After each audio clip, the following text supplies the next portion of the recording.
Yo, what's up everyone, the Transporter here, and no, this is not an illusion.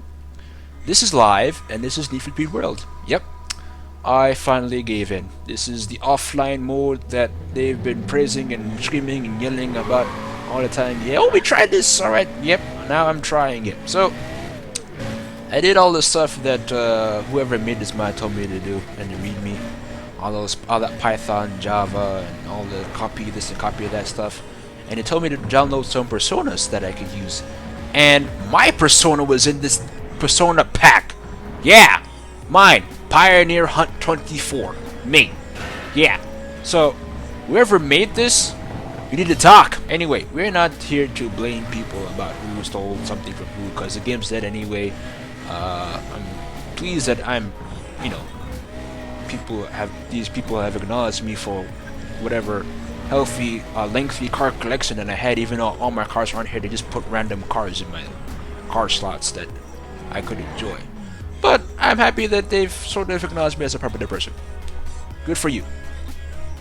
You will go far. What we've come to do today is not drive this car GT, even though it looks cool.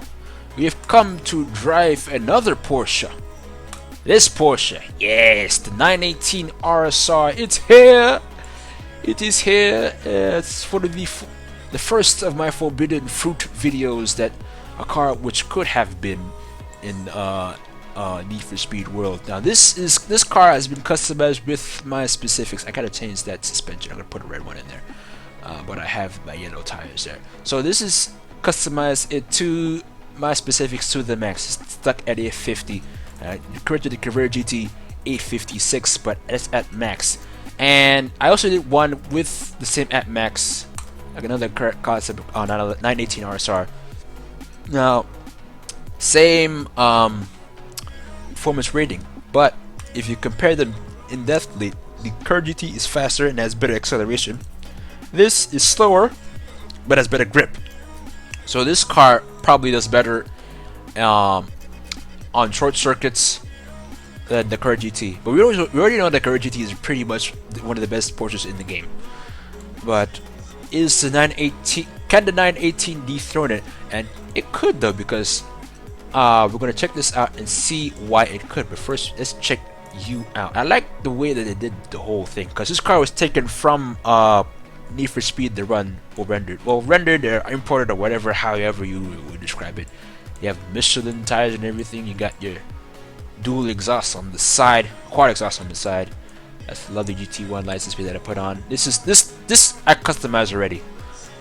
Delivery and everything. And the boost and the cast don't go anywhere. They don't change anything. That's another helpful. That's another awesome thing. But to be honest, what's the point? Because you can't race anyone because it's offline. The skills are at the max. Look at this, the nitrous power, everything at 5. The only thing at 4 is perfect start RPM, and I can't find where that would be on this, because nothing in my inventory. I can't find a 5-star perfect start RPM, which is weird. Why would you put that if you can't put you can have all 5 stars everything else, but not 5 star of that, only 4 star. That is so weird. You go to aftermarket, no body kit, even though there was one when people were checking this out when it was hacked. But it was one body kit there, I think it was.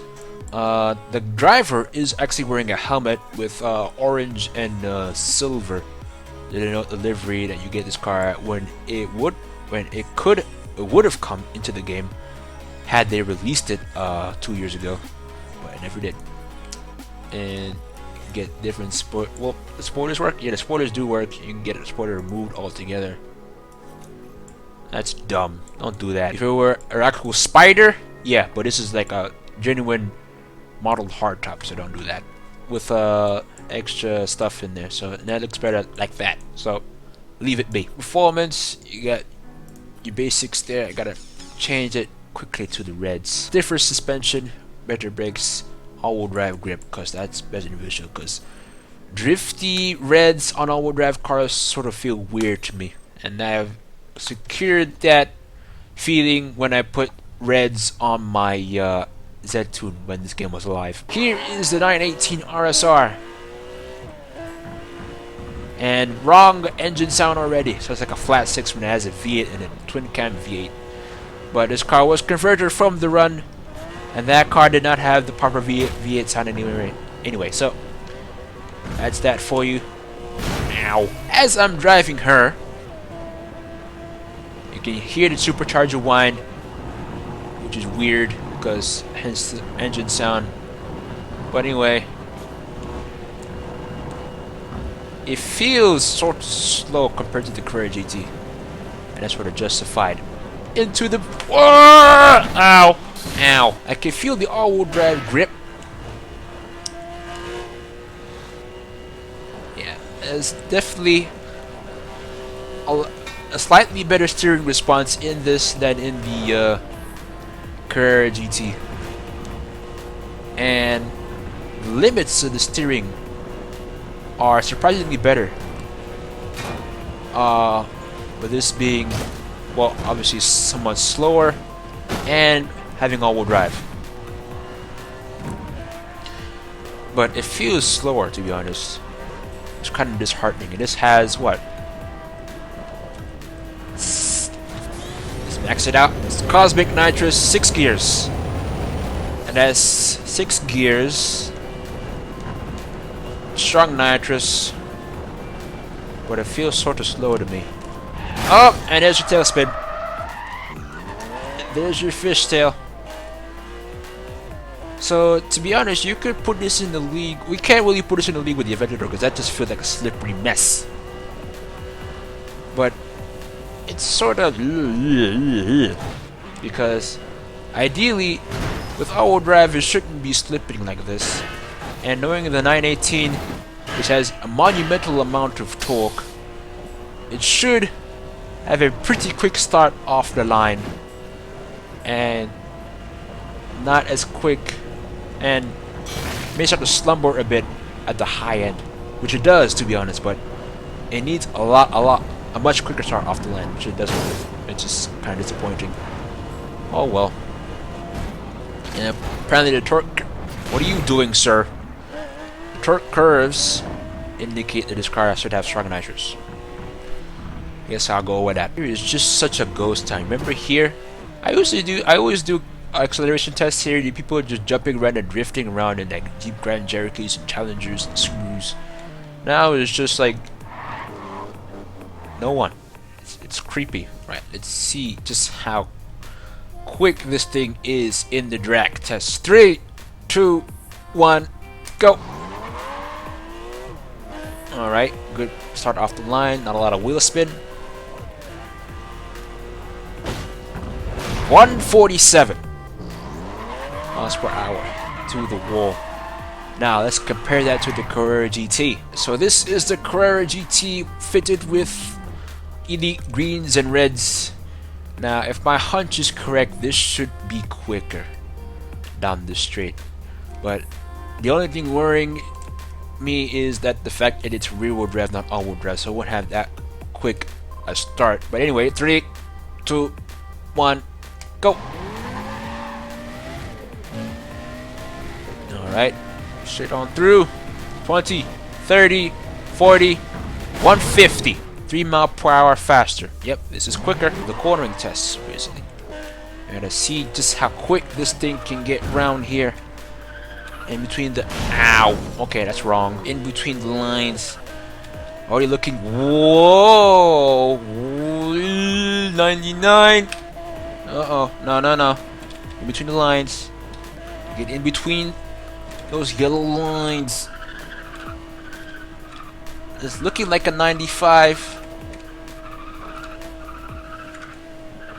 It's looking like a 95.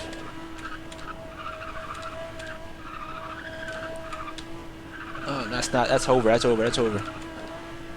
Don't hit that. Oh, I've gone off. It's looking like a 95. I've hit that thing now. Pick up speed. Oh my god.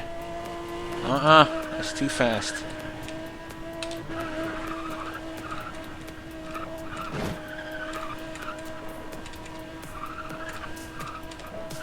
It's looking like a 95.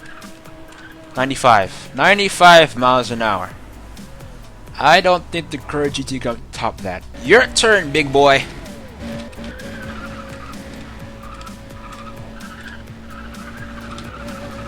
See, already 90. Oh, wait. 90. Get in there. 90. 92, I think. 93. Oh, that's too fast. At 94. Alright, I'm looking at 92. 92 miles an hour. Actually, yeah, 92 miles an hour in the Crave GT. Yep. So, as I said before, didn't top it. The 918 does have better handling. Top speed now. Now, the fastest car that you could buy for the Veyron in this game was the Koenigsegg Agera. Now, that could do 230 plus with the elites on. This will do 220, 30, 1, 2, 3, 4, 234 miles an hour. 34 miles an hour in the Crave GT. I don't think the 918 can top that. The other way around now. With this car with the same performance stats as the Crave GT, performance parts as the Crave GT, 228 miles an hour. Yep, not as fast. I'm going to even use mine now. It's probably not even faster. The one advantage that the car has over the Crave GT is this. Strong nitrous suit. It's 246 miles an hour. And top speed of 226 miles an hour, which is pitiful. What is that? Alright, so we're gonna run it around Main Street, and that's pretty much where I have to go because even though there's no people around, there's still traffic around, and there's still AI around, and they still throw traffic magnets at you. So let us summarize now before I go and shut up and you see the comparison tests around the track. The 918 is slower and not as quick as the Crave GT, but it does have better handling and does have stronger nitrous, which could be a big factor. But what could have been, this probably could have been second tier to the Crave GT. I wouldn't say that it is like a world beater. Like world beaters are, well, obviously the Z2, the F1, the Agera, the Zonda F, obviously. But this isn't really a world beater. This is just a pretty Porsche with the wrong engine sound and tuning which hasn't been well done yet. It's not really toned to being the best Porsche. And actual stats wise, it's supposed to be better than Crave GT, but I don't know why they didn't tune it to its correct parameters. So ideally, it was wise for them to not release it, because I'm pretty sure Porsche fans would have been mad. Anyway, let's see how well she does round Main Street against the Crave GT. Sit back, relax, and enjoy that one.